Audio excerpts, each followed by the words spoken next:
Well, longtime Trump loyalist Kash Patel is right on the cusp of becoming the next director of the FBI, with the Senate holding its confirmation vote for that controversial nominee. In fact, right now, Republicans have, unsurprisingly, rallied around Patel's emphasis on fighting crime, with the Senate Judiciary Chair calling him the right man at the right time. But Democrats have warned he is unfit for the position, raising concerns that he's going to use the agency to target the president's political enemies. Joining us now is NBC's Sahil Kapoor, reporting on Capitol Hill, and Frank Figliuzzi, former assistant director for counterintelligence at the FBI and an MSNBC senior national security analyst. Also, Brendan Buck, former aide to House Speakers Paul Ryan and John Boehner, and an MSNBC political analyst. Welcome to all of you. Sahil, right now, where's the count? Where does the vote stand?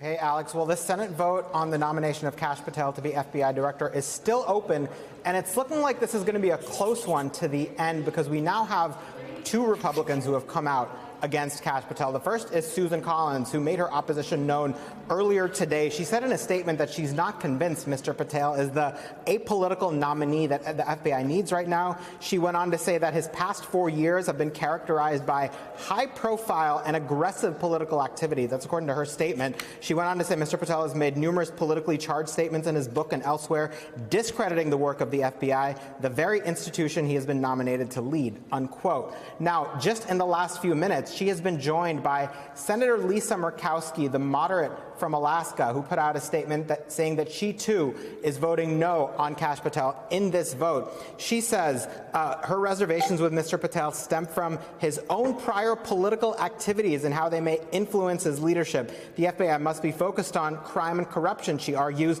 not focused on settling political scores. Now, despite that, Alex, Republicans have 53 Senate votes, which means they're going to need at least 2 more to vote no on Kash Patel in order to sink his nomination. At this point, we don't see those two, so he is still on track to be confirmed.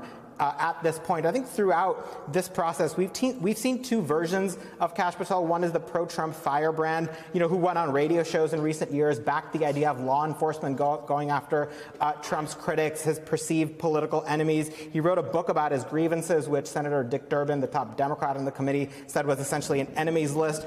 Then we saw a different Kash Patel at the hearing, a more cookie-cutter version. He said he wants to get politics out of the FBI. He's just interested in enforcing the law equally, applying the law, and that he wants to clean up the FBI. Senate Republicans, for the most part, it's clear, have embraced the second version. They continue to believe that the FBI investigations into Trump in recent years were politicized, and they argue that he will do the job of improving and cleaning up the FBI. Democrats insist that Patel has shown his true colors in recent years when he went on those shows to say what he really believes, and they argue that if Republicans confirm him now for this role for the next 10 years, that they'll live to regret it. Alex? Yeah. Well, to your point, those two, again, Murkowski and Collins having voted no against him, it may be somewhat surprising that Mitch McConnell voted yes to support him.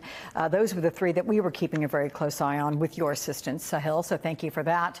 So, Brendan, you heard Republican Senator Susan Collins announcing ahead of the vote her stance against Patel. And then in another part of her statement, she wrote, Mr. Patel's recent political profile undermines his ability to serve in the apolitical role of director of the FBI.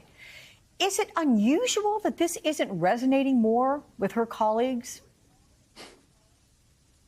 Well, I wouldn't say it's unusual, but she makes, I think, a very astute point. If the idea is that you want to make the FBI apolitical, it's hard to pick a more political person to take the job, someone who has, as you noted, been a diehard champion of Donald Trump for a long time, and even going back before he was sort of aligned on the outside with Donald Trump.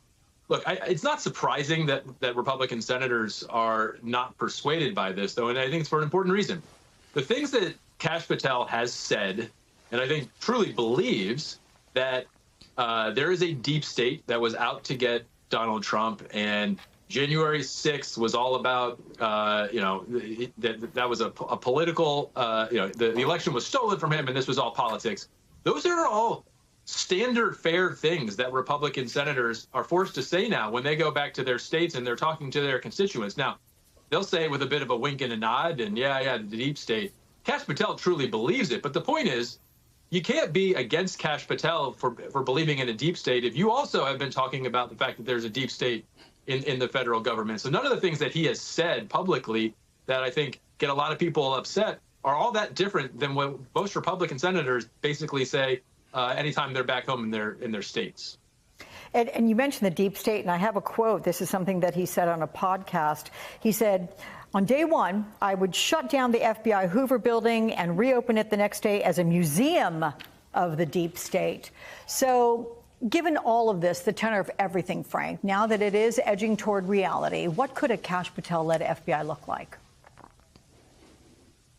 Yeah, that's the big question. How bad is it going to get? Because it's clear to everyone that there will be major changes and reforms at the FBI. The only question is how bad is it going to get? Everybody's all about reforming. I'm about reforming, huge bureaucracies and pivoting and changing and reassessing. That's characterized my 25 years at the FBI. The biggest strategic change, of course, was after the terror attacks of 9/11, when the FBI fully dived into the intelligence community and became an agency that's beyond investigation, but rather predicting bad things before they happen. And this concerns me because, look, there's every indication so far, based on what Pam Bondi has done and acting DAG Emil Bove has done, demanding the list of agents who worked January 6, dropping corruption cases like Eric Adams that, now has gone to court because Trump wants them dropped.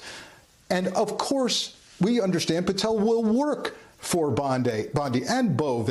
And so if he's going to keep his job and remain loyal to Trump, he's going to have to fall into line and continue to close down cases that Trump doesn't like and open cases that Trump wants opened. We've already seen Bondi dismantle the Foreign Influence Task Force at the FBI that keeps foreign adversaries out of our elections. That's gone. So the question is, what is the FBI not going to work anymore? It's not about, I know he wants to work violent crime. He's already said FBI agents are cops. They should be working rapes and murders. By the way, those aren't federal violations. The question is what they're not going to work.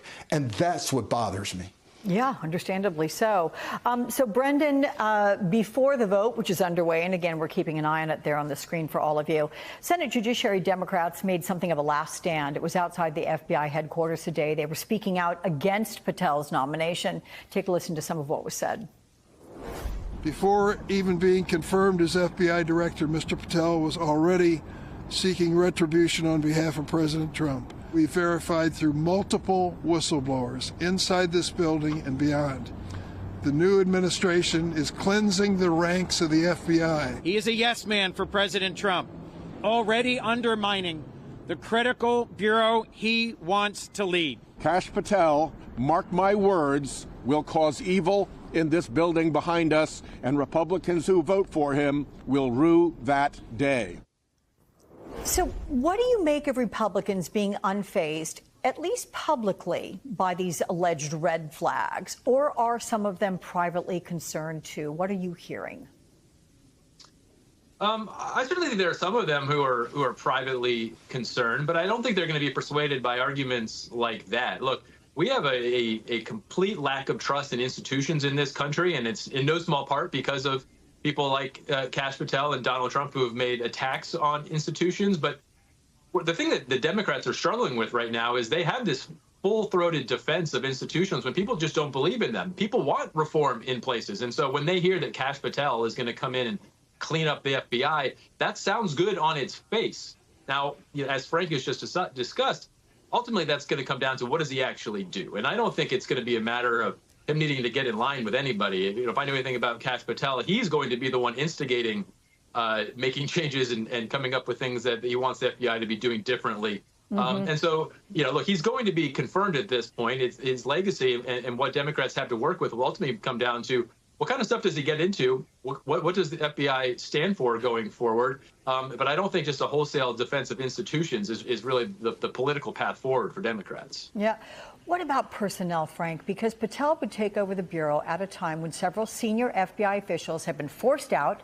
DOJ has demanded the names of agents who worked on January 6th cases. Are you hearing any concerns from those that are still inside the Bureau about what comes next? Oh, yeah. Yeah. The concern now is, yes, the top layer of executives at headquarters is gone, but now the field offices are really concerned. Is it now a policy that if you worked a January 6th case, if you work any case that Donald Trump took offense at, didn't agree with, are you out the door? And what does that mean for the next case you need to open against a violent extremist group, militia? How about a corrupt Republican politician in your town? Is that case going to get open? How about a Russian counterintelligence investigation? Is the U.S. attorney that you have to partner with in your district to get a case prosecuted appointed by Trump now, right? We've fired all the U.S. attorneys. Is he going to accept your proposal for a new case when Trump doesn't like it? That's the concern in the field. And the idea that we now may fire all probationary agents. You're on probation for 2 years in the FBI. You'll wipe out hundreds, if not thousands, of agents that represent the future of the Bureau. And I just want to have our director, if we can, put up that count, the tally right there as we're trying to get to the very end. We're very close, everybody. Okay. To the vote, we're going to stay watching it. He has been confirmed. This has just happened, everyone. It is not a surprise. We figured this would happen. It would have taken a number of Republicans to flip away from the party and not vote on a partisan level, as we had expected them to do. We did get that from Lisa Murkowski and Susan Collins, but it would seem every other Republican has voted for Kash Patel and every Democrat has voted against him, with the final tally there, 51 to 49. So there you have it. It is a done deal, and there will be consequences of this as far as the Democrats are concerned, and Republicans will be happy that they are continuing with President Trump's agenda in confirmation of his appointees, both to cabinet and high-level positions in the government. I will thank you right now, Sahil Kapoor, Frank Figliuzzi, and Brendan Buck.